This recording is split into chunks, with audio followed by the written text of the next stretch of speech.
हमारे पास एक electrical drawing है जिसमें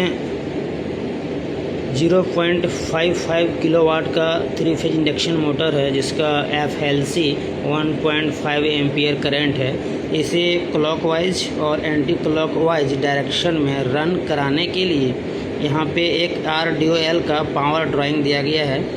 जो मैं क्लियरली बताने का कोशिश करूँगा ताकि आप कभी भी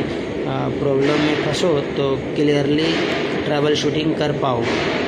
यहाँ पे AR-YB और एक न्यूट्रल का एक बस बार दिखाया गया है और जिससे कनेक्शन लिया गया है। इस मोटर के लिए जो सर्किट ब्रेकर दिया गया है उस पे इस बस बार से कनेक्शन लिया गया है और ये जो केबल का कनेक्शन बस बार से लेकर के मोटर तक का दिया गया है वो VVR 2.5 mm² लिया गया है, मतलब multi standard flexible copper wire का यूज़ किया गया है।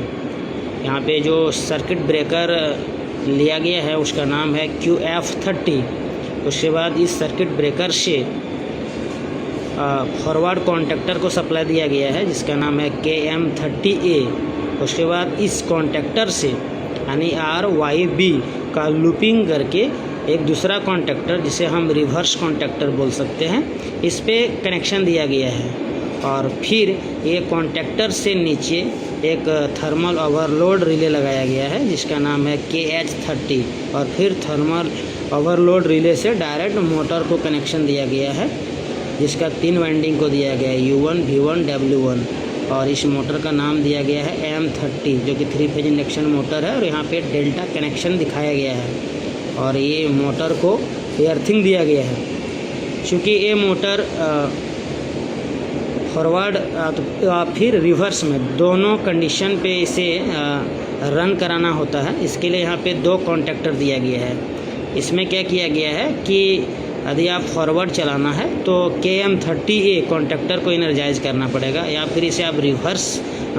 रन करवाना है तो फिर KM30B कॉन्टेक्टर को इनर्जाइज करना होगा। ये दोनों कॉन्टेक्टर में क्या किया गया है कि ये जो यहाँ पे जो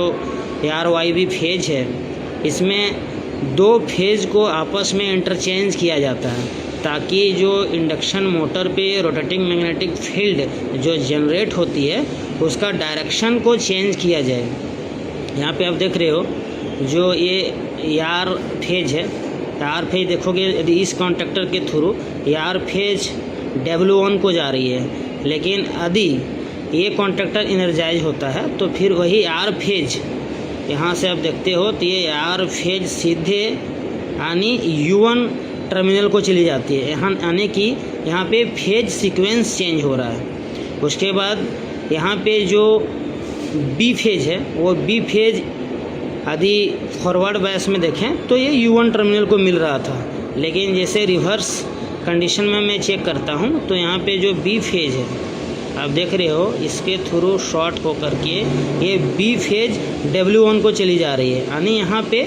2 फेजों का आपस में इंटरचेंज किया जा रहा है। तो RDOL में 2 कॉन्टेक्टर का यूज़ किया जाता है जिसके थ्रू फेज को इंटरचेंज किया जाता है।